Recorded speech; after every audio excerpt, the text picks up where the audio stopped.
મારા વહાલા મિત્રો, દરેક દુઃખ હંમેશા વ્યક્તિગત પાપનું પરિણામ નથી. ફક્ત માનવીય તર્ક પર આધાર રાખવાને બદલે પ્રાર્થના અને ઈશ્વરના પવિત્ર વચનો દ્વારા આપણે ઈશ્વરના જ્ઞાનની શોધ કરીએ.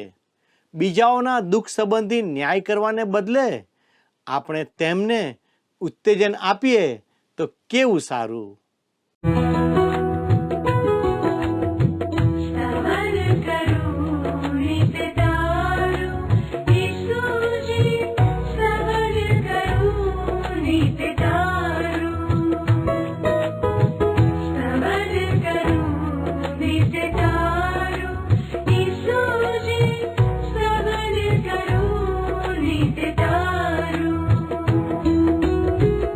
आज सवारे साध सुनी तऊ महिमा करूं प्रभु तारो,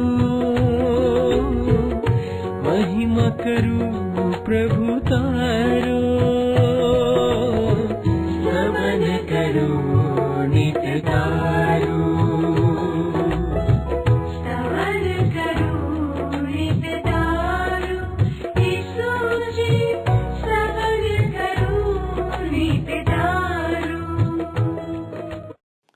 નમસ્કાર મિત્રો, પવિત્ર બાઇબલ યશાયા પ્રબોધકનું પુસ્તક તેના 26મા અધ્યાયની 3જી અને 4થી કલમમાં કહે છે, દ્રઢ મનવાળાને તું શાંત જ રાખીશ, કેમ કે તેનો ભરોસો તારા પર છે. યહોવા પર સદા ભરોસો રાખો, કેમ કે યહોવા દેવ સનાતન ખડક છે. મિત્રો, આ સમયે આપ સ્તવન કાર્યક્રમ નિહાળી રહ્યા છો. ઈશ્વરની પાસે તમારા જીવન માટે મહાન યોજનાઓ છે.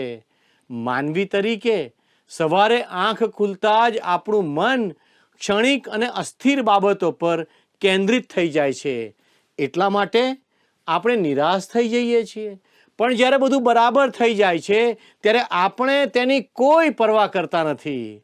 જે માણસ ઈશ્વરમાં વિશ્વાસ રાખે છે તે જ્ઞાની વ્યક્તિ છે, કારણ કે તે સનાતન ખડકમાં વિશ્વાસ રાખે છે. આપણા જીવનોમાં મુશ્કેલીઓ આવશે, પણ તે આપણને પરેશાન કરશે નહીં. તેનો જીવંત પુરાવો અય્યુબ છે.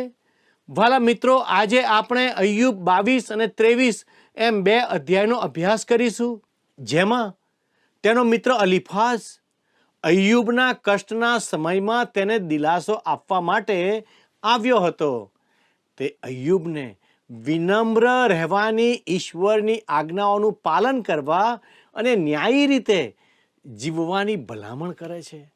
આ અધ્યાય અય્યુબના મિત્રોની સંપૂર્ણ સમજણને દર્શાવે છે કે તેઓ અય્યુબની પરિસ્થિતિ અને દુઃખના યથાર્થ કારણોને સંપૂર્ણપણે સમજવામાં નિષ્ફળ રહે છે. વાલાઓ, અહીં આપણને અય્યુબના જીવનમાં આવેલા સંકટની ઝલક જોવા મળે છે, જ્યાં તે પોતાના દુઃખ વચ્ચે પણ ઈશ્વરની હાજરી શોધવા માટે ચિંતા અને સંઘર્ષનો અનુભવ કરે છે. અસહ્ય દુઃખ અને ઈશ્વર દ્વારા ત્યજી દેવામાં આવ્યા હોવાની લાગણી સાથે સંઘર્ષ કરતા અય્યુબના વિશ્વાસની કપરી કસોટી થાય છે. અહીં આપણે ઈશ્વર સમક્ષ હાજર થવાની તેની તીવ્ર ઝંખના અને પોતાના ન્યાયપણા પ્રત્યે તેનો અચળ વિશ્વાસ જોઈએ છીએ. આ સંઘર્ષ ફક્ત તેના દુઃખને જ પ્રગટ કરતો નથી, પણ એ પણ દર્શાવે છે કે તેના માટે ન્યાય અને સત્ય કેટલું મહત્વપૂર્ણ છે. તો ચાલો દર્શક મિત્રો, આપણે આપણા અભ્યાસમાં આગળ વધીએ. અય્યુબનું પુસ્તક 22મો અધ્યાય પ્રથમ 2 કલમો હવે તમે મારી સાથે સાથે જુઓ. અહીં લખ્યું છે કે ત્યારે અલીફાઝ તેમાનીએ ઉત્તર આપ્યો કે શું માણસ દેવને લાભકારક હોઈ શકે? નિશ્ચય ડાયો માણસ પોતાને જ લાભકારક હોય એ ખરું છે. અલીફાઝના આ શબ્દો અય્યુબ માટે તદ્દન નકામા છે. અરે, અત્યારે તો અય્યુબને દિલાસાની જરૂર છે, ઉત્તેજનની જરૂર છે. નીતિવચનનું પુસ્તક તમે જુઓ બાઇબલમાં, જૂના કરારના વિભાગમાં મિત્ર, નીતિવચનનું પુસ્તક છે.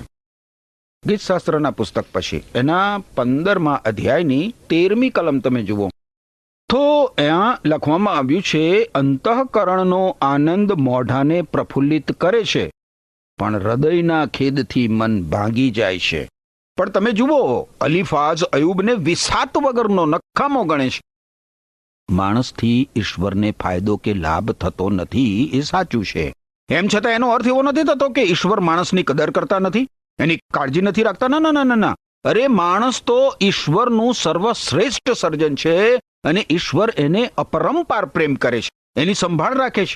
બાઇબલમાં ગીતશાસ્ત્રના પુસ્તકના 77મા અધ્યાયની તમે 1 થી 15 કલમો જુઓ તો લખવામાં આવ્યું છે કે હું ઈશ્વર આગળ મારી વાણી સંભળાવીશ, મારી વાણીથી હું દેવને અરજ કરીશ અને તે મને કાન ધરશે. મારા દુઃખને દિવસે મેં પ્રભુને શોધ્યો, રાત્રે થાક ખાધા વગર મારા હાથ તેની આગળ જોડી રાખેલા હતા. મારા આત્માએ દિલાસો સ્વીકારવાની ના પાડી. હું ઈશ્વરનું સ્મરણ કરીને વ્યાકુળ થાઉં છું, હું પ્રાર્થના કરીને મનન કરું છું, ત્યારે મારો આત્મા મૂર્છિત થાય છે. તું મને મારી આંખો મીંચવા દેતો નથી. હું એટલો બધો વ્યાકુળ છું કે મારાથી બોલાતું નથી. હું આગલા દિવસોનો પર્વના વર્ષોનો વિચાર કરું છું. રાતમાં મારું ગાયેલું ગીત મને સાંભળે છે. હું મનમાં મનન કરું છું અને મારા આત્માએ ઘણી શોધ કરતા પૂછ્યું કે શું પ્રભુ આપણને સર્વકાળ ત્યજી દેશે? શું તે ફરી પ્રસન્ન થશે નહીં? શું તેની કૃપા સદાને માટે છેક જતી રહી છે? શું તેનું વચન સદાકાળ રદ જશે? કૃપાળુ થવાને દેવ વિસરી ગયો છે? શું કોપ કરીને તેણે મહેરબાની બંધ કરી છે? ત્યારે મેં કહ્યું કે આ તો મારી નિર્બળતા છે, પરંતુ પરાત્પરના જમણા હાથના વર્ષો હું સંભાળીશ. હું યહોવાના કૃત્યોનું સ્મરણ કરીશ, તારા પુનરાતન કાળના ચમત્કાર હું સંભાળીશ. વળી હું તારા સર્વ કામોનું મનન કરીશ અને તારા કૃત્યો વિશે વિચાર કરીશ. હે દેવ, તારો માર્ગ પવિત્ર સ્થાનમાં છે. ઈશ્વર જેવો મોટો દેવ કોણ છે? તું ચમત્કાર કરનાર દેવ છે. તે લોકોમાં તારું સામર્થ્ય પ્રગટ કર્યું છે. તે તારા ભુજથી પોતાના લોકને એટલે યાકૂબના તથા યુસુફના પુત્રોને છોડાવ્યા છે. ઈશ્વર મનુષ્યને અપરંપાર પ્રેમ કરે છે અને મનુષ્યની સંભાળ રાખે છે. અને એમ છતાં જે વ્યક્તિ પોતાને વિશે વધારે પડતા ઊંચા ખ્યાલો રાખી, પોતાને ધાર્મિક ગણાવીને, પોતાના ધાર્મિકપણાથી, પોતાના પુણ્ય કર્મોથી ઈશ્વરને લાભકારક બને છે એવું માનતો હોય તો એ ભીત ભૂલે છે. સદંતર એ ખોટું છે. સત્ય ઈશ્વરને ઓળખનાર વ્યક્તિ માત્ર ઈશ્વરને જાણે છે કે ઈશ્વર કોણ છે, પણ સત્ય સનાતન જીવંત એકમાત્ર પવિત્ર સર્જનહાર ઈશ્વરને નહીં ઓળખનાર વ્યક્તિ એ સડી ગયેલા ફળ જેવો છે. પરંતુ આવી વ્યક્તિ જ્યારે પ્રભુ ઈસુ ખ્રિસ્ત સમક્ષ પોતાના પાપ કબૂલ કરીને પ્રભુ ઈસુ ખ્રિસ્તને પોતાનું હૃદય અને જીવન સોંપે છે, ત્યારે એ પોતે પોતાને માટે તથા પોતાના કુટુંબ અને પોતાના દેશ માટે જરૂર લાભકારક બની શકે છે. ઈશ્વરની બીકમાં જીવન જીવનાર કર્તવ્યનિષ્ઠ પ્રામાણિક માણસના પોતાને માટેના શબ્દો કેવા હોવા જોઈએ એ વિશે ખુદ પ્રભુ ઈસુ ખ્રિસ્ત શું કહે છે એ તમે સાંભળો. એ જ રીતે પ્રભુ ઈસુ ખ્રિસ્ત કહે છે, એ જ રીતે તમારે પણ તમને આપવામાં આવેલી બધી આજ્ઞાઓ પાળ્યા પછી પણ કહેવું કે અમે નકામા નોકર છીએ, અમે તો માત્ર અમારી ફરજ બજાવી છે. લૂક અનુસાર શુભ સંદેશ 17મો અધ્યાય 10મી કલમમાં. વારું, અયુબના પુસ્તકના 22મા અધ્યાયમાં આપણે હવે આગળ વધીએ અને 3 થી 5 કલમો જોઈએ. જુઓ શું લખ્યું છે અહીંયા. તું ન્યાયી હોય તો તેમાં સર્વશક્તિમાનને શો આનંદ થાય? અલીફાઝ તેમાની અયુબને આ પ્રમાણે કહે છે. અને તું તારા માર્ગો પાદરા કરે તેમાં તેને શો લાભ થાય? શું તે તારાથી બીએ છે કે તે તને ઠપકો આપે છે અને તે તને ન્યાયાસન આગળ ઉભો કરે છે? શું તારી દુષ્ટતા ઘણી નથી અને તારા અન્યાયોનો તો કંઈ પાર નથી? આ 3જી કલમમાં અલીફાઝ જે વાત કરે છે એ તદ્દન અયોગ્ય છે. ઈશ્વર પુત્ર પ્રભુ ઈસુ ખ્રિસ્ત પર વિશ્વાસ કરનાર વ્યક્તિને ઈશ્વરની સાથેના સીધા સંબંધમાં આવે છે ત્યારે ઈશ્વરને બહુ જ આનંદ થાય છે, પુષ્કળ આનંદ થાય છે. એક વ્યક્તિ અનંતકાળના નાશમાંથી ઉગરી જાય, સાર્વકાલિક જીવન પામે, ત્યારે ઈશ્વરને અત્યંત આનંદ થાય છે. બાઇબલમાં જણાવ્યા પ્રમાણે માણસ જે સામાન્ય માણસ છે, કુદરતી માણસ છે, એ તો ઈશ્વરથી દૂર રહે છે અને વધારે ને વધારે દૂર જાય છે ત્યારે ઈશ્વરને દુઃખ લાગે છે. ઈશ્વરના હૃદયમાં વેદના થાય છે. મિત્ર, ઈશ્વર તમને આ પૃથ્વી ઉપરની કોઈ પણ વસ્તુ કરતા વધારે પ્રેમ કરે છે. યાદ રાખો, ઈશ્વરના પ્રેમનું પ્રતીક, ઈશ્વરના પ્રેમની સાબિતી એ પ્રભુ ઈસુ ખ્રિસ્ત છે. આ પ્રભુ ઈસુ ખ્રિસ્ત માણસોના પાપ નિવારવા માટે આપણે બદલે ક્રૂસ ઉપર બલિદાન બની ગયા.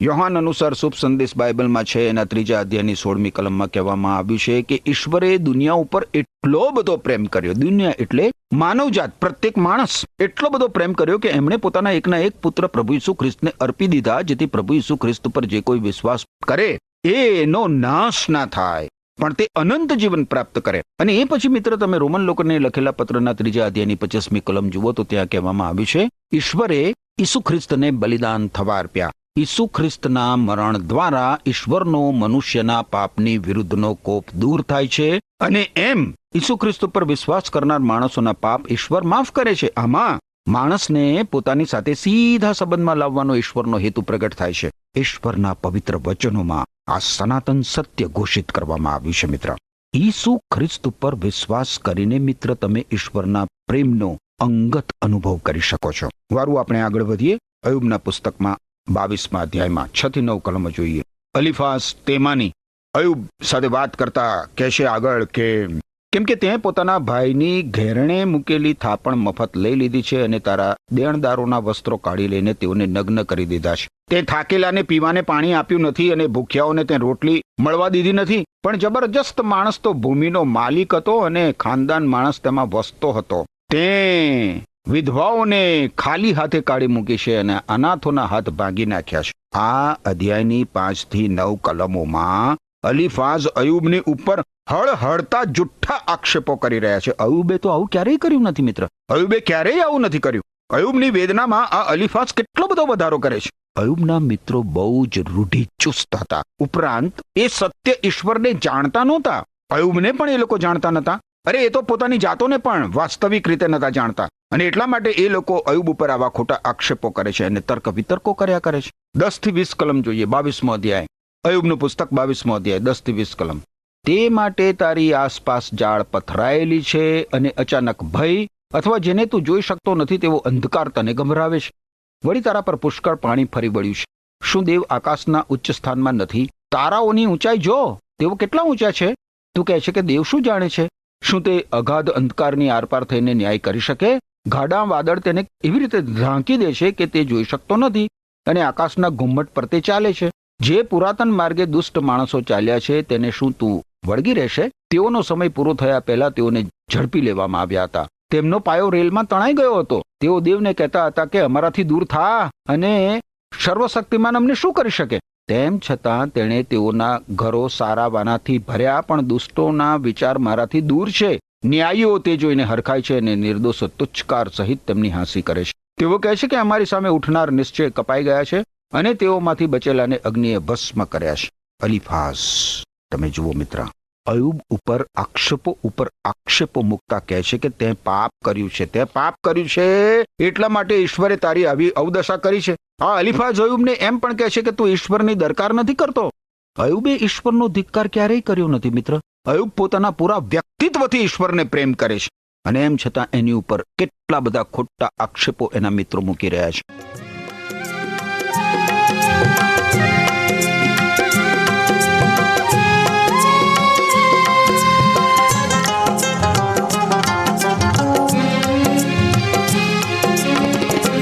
ईसुने शरणे जाओ प्रभु, ईसुने शरणे जाओ, ईसुने शरणे जाओ प्रभु, ईसुने शरणे जाओ.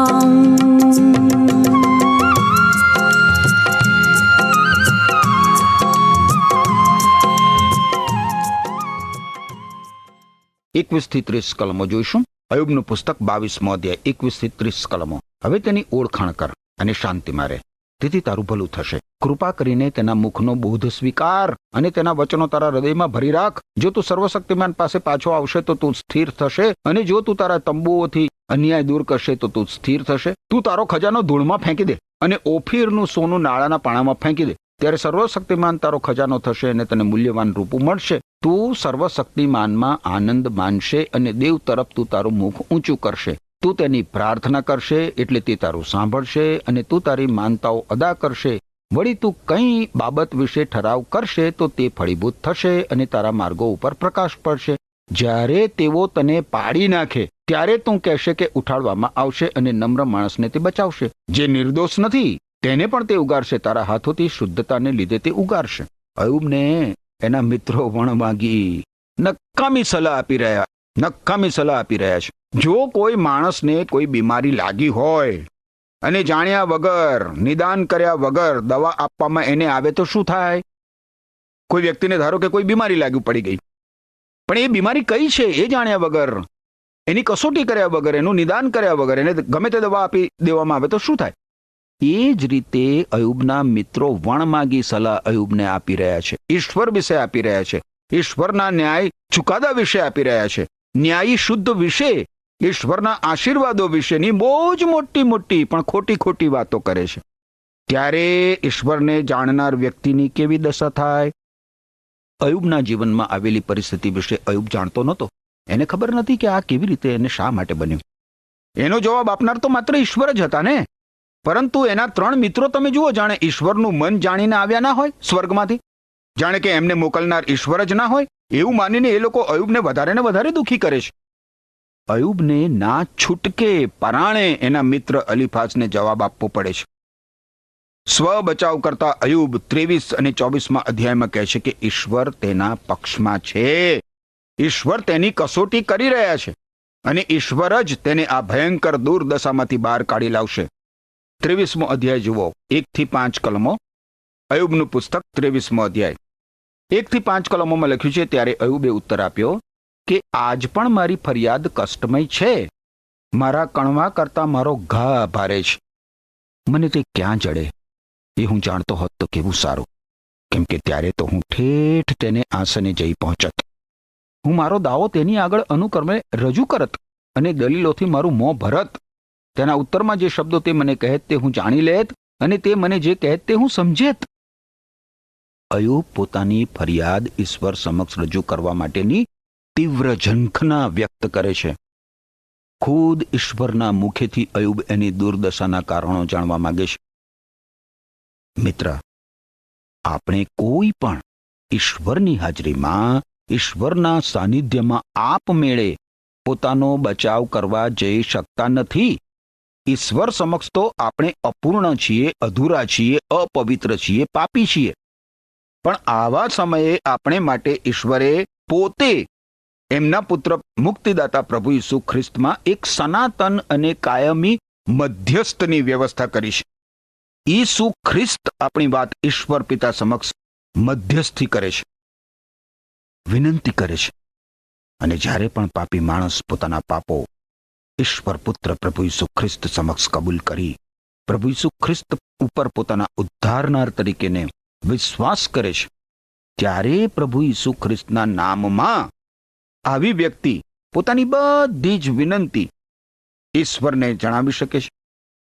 ઈશ્વર પુત્ર પ્રભુ ઈસુ ખ્રિસ્ત મિત્ર આપણને પાપોની ક્ષમા આપે છે, પરંતુ આપણા પૂરા જીવનની એ કાળજી પણ રાખે છે. મિત્ર, પ્રભુ ઈસુ ખ્રિસ્ત આપણા પાપોની સાથે આપણા રોગ પણ મટાડે છે, આપણી બીમારી મટાડે છે. પરંતુ શારીરિક રીતે રોગ મુક્ત થવું એના કરતા વધારે મહત્વની વાત તો પાપથી મુક્ત થવું, પાપોની ક્ષમા પામવી, એ વધારે મહત્વની વાત છે. મિત્ર, આપણા પાપોની માફી આપવા માટે જ માનવીના અજોડ ઉદ્ધારક પ્રભુ ઈસુ ખ્રિસ્ત આપણા માટે ઈશ્વર પિતાની સમક્ષ આજે પણ મધ્યસ્થી કરે છે. મિત્ર, 23મા અધ્યાયની હવે આપણે આગળ 6 થી 12 કલમો જોઈએ. અહીં લખ્યું છે, શું તે પોતાની સત્તાના મહત્વમાં મારી સાથે વિવાદ કરત? નહીં, પણ તે મારું કહેવું તેના લક્ષમાં લેત. ત્યાં પ્રમાણિક માણસ તેની સાથે વાદ વિવાદ કરી શકે છે, તેથી હું હંમેશને માટે મારા ન્યાયાધીશથી છૂટી જાત. હું આગળ જાઉં છું પણ તે ત્યાં નથી, અને પાછળ જાઉં છું પણ હું તેને જોઈ શકતો નથી. ડાબે હાથે તે કામ કરે છે ત્યારે હું તેને નિહાળી શકતો નથી, જમણે હાથે તે એવો ગુપ્ત રહે છે કે હું તેને જોઈ શકતો નથી. પરંતુ મારી ચાલચલગત તે જાણે છે, મને તે પરખશે, ત્યારે હું સોના જેવો નીકળીશ. 11મી કલમ. મારો પગ તેના પગલાને વળગી રહ્યો છે, મેં તેનો માર્ગ પકડી રાખ્યો છે અને આવડો અવડો ગયો નથી. તેના હોઠોની આજ્ઞાથી હું પાછો નથી હટ્યો. મારી આવશ્યક ખોરાક કરતા તેના મુખના શબ્દો મેં વિશેષ આવશ્યક ગણીને તેને સંગ્રહી રાખ્યા છે. આ કલમોમાં અયુબની રજૂઆત, અયુબના મનની વાત આપણે જોઈ શકીએ છીએ. મિત્ર, અહીં તમે જુઓ, અયુબ ઈશ્વર સાથેના તેના સીધા સંબંધ વિશે અને ઘનિષ્ઠ સંગત વિશે વાત કરી રહ્યો છે. ઈશ્વર સાથેની ઘનિષ્ઠ સંગત. અયુબ ઈશ્વરને અનુભવી રહ્યો છે. આત્મ સ્વરૂપ ઈશ્વરને એ જોઈ શકતો નથી, પણ એ ઈશ્વરને જરૂર અનુભવી શકે છે ને. એ જ પ્રમાણે મિત્ર, ઈશ્વર આત્મ સ્વરૂપ હોવાથી આપણે એમને જોઈ શકતા નથી, પણ ઈશ્વરનો અનુભવ અવશ્ય આપણે કરી શકીએ છીએ. માનવ ઇતિહાસમાં એકમાત્ર ઈશ્વર એક જ વાર સંપૂર્ણ મનુષ્ય બનીને આવ્યા. પૃથ્વીએ ઈશ્વરને જોયા છે. માનવ જાતે પ્રભુ ઈસુ ખ્રિસ્તના રૂપમાં ઈશ્વરને અનુભવ્યા છે, અને ઈસુ ખ્રિસ્તની મારફતે મનુષ્ય ઈશ્વરને પ્રાપ્ત કરી શકે છે. ઈશ્વર પોતે પવિત્ર આત્મા દ્વારા એક કુંવારી કન્યા મરિયમને પેટે ગર્ભે રહ્યા અને જન્મ્યા.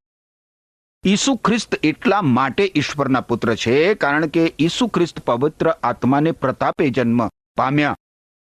ઈસુ ખ્રિસ્ત 100% ઈશ્વર છે, અને એક સ્ત્રીને પેટે જન્મ્યા માટે ઈસુ ખ્રિસ્ત 100% માણસ છે. યાદ રાખો મિત્ર, માણસનો એના દુષ્કર્મોના બંધનોમાંથી, એના પાપોની શિક્ષામાંથી ઉદ્ધાર કરવા માટે ખુદ ઈશ્વર માણસ બન્યા. નવા કરારમાં તમે જુઓ મિત્ર, તો તિમોથીને લખેલો પહેલો પત્ર છે, એના 2 અધ્યાયની 4 થી 6 કલમોમાં ઘોષણા કરવામાં આવી છે કે સર્વ માણસો નાશમાંથી બચી જાય અને સત્ય શું છે તે જાણી લે, એવી ઈશ્વરની ઈચ્છા છે. કારણ કે ઈશ્વર એક જ છે, અને ઈશ્વરની પાસે માણસોને લાવનાર પણ એક જ છે, એટલે ઈસુ ખ્રિસ્ત. એ પોતે પણ માનવી છે, પ્રભુ ઈસુ ખ્રિસ્ત. કેટલી અદ્ભુત વાત! તેમણે સર્વ માણસોના ઉદ્ધારને માટે પોતાનું અર્પણ કર્યું છે. યોગ્ય સમયે આપવામાં આવેલો આ પુરાવો છે.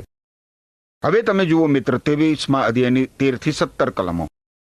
અયુબનું પુસ્તક 23મો અધ્યાય 13 થી 17 કલમોમાં અયુબ કહે છે, પણ તે એક એવો છે કે તેને કોણ ફેરવી શકે? તેનો આત્મા જે ઈચ્છે છે તે જ તે કરે છે, કેમ કે મારે વાસ્તે જે નિર્માણ કરેલું છે તે જ તે અમલમાં લાવે છે, અને એવા ઘણા કામ તેના હાથમાં રહેલા છે. માટે તેની આગળ હું ગભરાઈ જાઉં છું. જ્યારે હું તેના વિશે વિચાર કરું છું ત્યારે મને તેનો ડર લાગે છે, કેમ કે દેવે મારું હૃદય નિર્ગત કર્યું છે, અને સર્વશક્તિમાને મને ગભરાવ્યો છે, કેમ કે અંધકાર મારા પર આવ્યાને લીધે ઘોર અંધકારે મારું મોં ઢાંકી દીધું. અયુબ ઈશ્વરના અધિકારનો સ્વીકાર કરે છે મિત્ર. અયુબ ઈશ્વરની સત્તાને માન્ય રાખે છે. એની દુઃખદ દશામાં તે હવે ગભરાઈ ગયો છે, નિર્ગત થઈ ગયો છે. આ છે અયુબની પરિસ્થિતિ મિત્ર. અયુબ ઈશ્વરને પ્રેમ કરે છે, પ્રેમ કરતો હતો અને કરતો રહેશે. એ ઈશ્વરની બીકમાં જીવન જીવે છે, અને હજુ પણ ભયંકર યાતનામાં અને ભયંકર પીડામાં પણ એ ઈશ્વરની પુણ્ય બીક રાખે છે, સાચી બીક રાખે છે. બાઇબલ કહે છે મિત્ર કે ઈશ્વરની બીક એ જ્ઞાનનો આરંભ છે, અને એટલે મિત્ર આપણા જીવનના તમામ પાસામાં ઈશ્વરની બીક રાખીને, સાચી બીક રાખીને, પવિત્ર બીક રાખીને ઈશ્વરને આપણે આધીન રહેવાની જરૂર છે. ઈશ્વર કંઈ ફાડી ખાનાર કોઈ રાક્ષસ નથી. એ પ્રકારની બીક આપણે ઈશ્વરની રાખવાની જરૂર નથી. ઈશ્વર તો પવિત્ર છે, માટે એમની પવિત્ર પુણ્ય બીક રાખવાની આપણે જરૂર છે. ઈશ્વર કોઈના પણ દુશ્મન નથી મિત્ર. એ શક્ય છે, એ સાચું છે કે આપણે ઈશ્વરને જાણ્યા વગર, જાણી જોઈને પાપો કરીને ઈશ્વરના દુશ્મન બનીએ છીએ. આપણે પોતે એવી ખોટી કલ્પનાઓ કરીએ છીએ કે ઈશ્વર મારા શત્રુ છે. ના મિત્ર, ના. જો એમ જ હોય તો ઈશ્વરે પોતાના પુત્ર પ્રભુ ઈસુ ખ્રિસ્તને આ પૃથ્વી ઉપર આપણા ઉદ્ધાર માટે મોકલ્યા જ ના હોત ને. બાઇબલ તો સાફ શબ્દોમાં કહે છે કે ઈશ્વર પ્રેમ છે.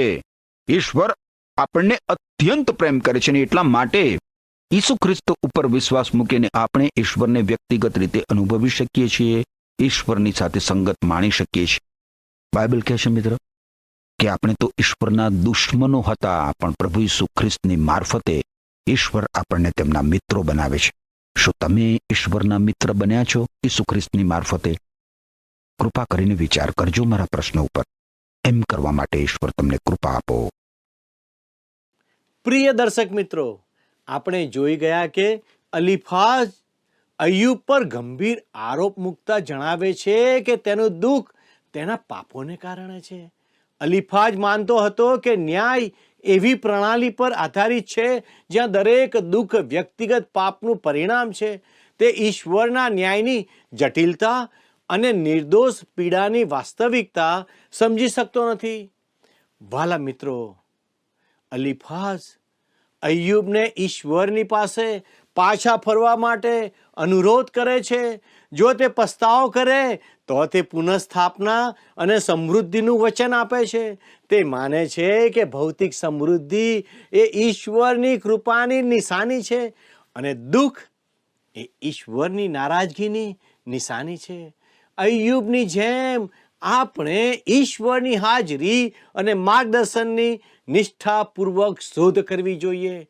ભલે ઈશ્વર આપણાથી ગમે તેટલા દૂર લાગે તો પણ અય્યુબની જેમ આપણે વિશ્વાસ જાળવી રાખીએ કે ઈશ્વર ન્યાયી છે અને આખરે તે ન્યાયીઓને સાચા ઠરાવશે. ઈશ્વરનો સમય અને પદ્ધતિઓ આપણી સમજની બહાર હોય છે. વહાલાઓ, તમારી કસોટીઓને કે પરીક્ષણને આધ્યાત્મિક વિકાસ અને શુદ્ધિકરણની તક તરીકે જુઓ. વિશ્વાસ રાખો કે ઈશ્વર આપણા ભલા માટે કામ કરી રહ્યા છે. અય્યુબ ઈશ્વરના શુદ્ધિકરણના કાર્યમાં વિશ્વાસ વ્યક્ત કરે છે અને તે જાહેર કરે છે આ કપરા સમયમાંથી પસાર થઈને તે સોના જેવો શુદ્ધ થશે, જે દર્શાવે છે કે કસોટીઓ કોઈ પણ વ્યક્તિના વિશ્વાસને શુદ્ધ અને મજબૂત બનાવી શકે છે. અય્યુબ ઈશ્વરની આજ્ઞાઓ પ્રત્યેની પોતાની પ્રતિબદ્ધતા પર અને ઈશ્વરના વચનોના મહત્વ પર ભાર મૂકે છે. તો મિત્રો, શું તમે મુશ્કેલ સમયમાં પણ ઈશ્વર પરનો વિશ્વાસ ટકાવી રાખશો? વાલા દર્શકો, આ અઘરું છે ખરું ને? પણ યાદ રાખો, અશક્ય નથી. માટે આવો આપણે પ્રાર્થના કરીએ. વાલા પ્રભુજી, અમે તમારી કૃપા ચાહીએ છીએ. દુઃખ અને પીડાના સમયમાં પ્રભુ તમે અમને મદદ કરો અને તમારી ઈચ્છા સમજવાને માટે અને એ દુઃખમાંથી તમારી યોજના અનુસાર બહાર નીકળવાને માટે અમને મદદ કરો.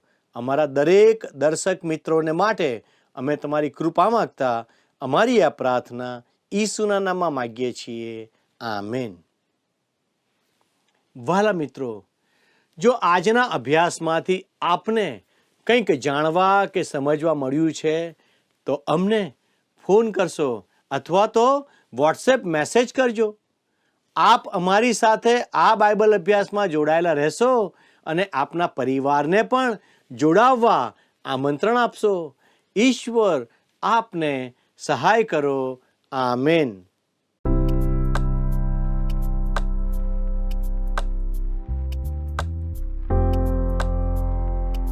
મિત્રો, ગત પ્રશ્નનો જવાબ છે નમ્રતા.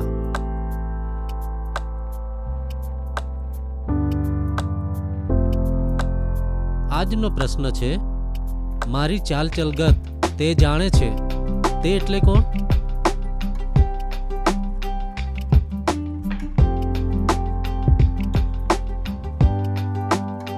જવાબ આપેલ સ્ક્રીન પર દર્શાવેલ વોટ્સએપ નંબર પર આપવાનો રહેશે.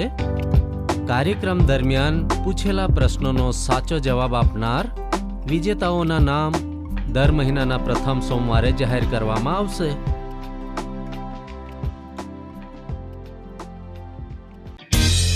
શું તમને આ કાર્યક્રમ ગમ્યો? અત્યારે જ અમને મિસ કોલ કરો.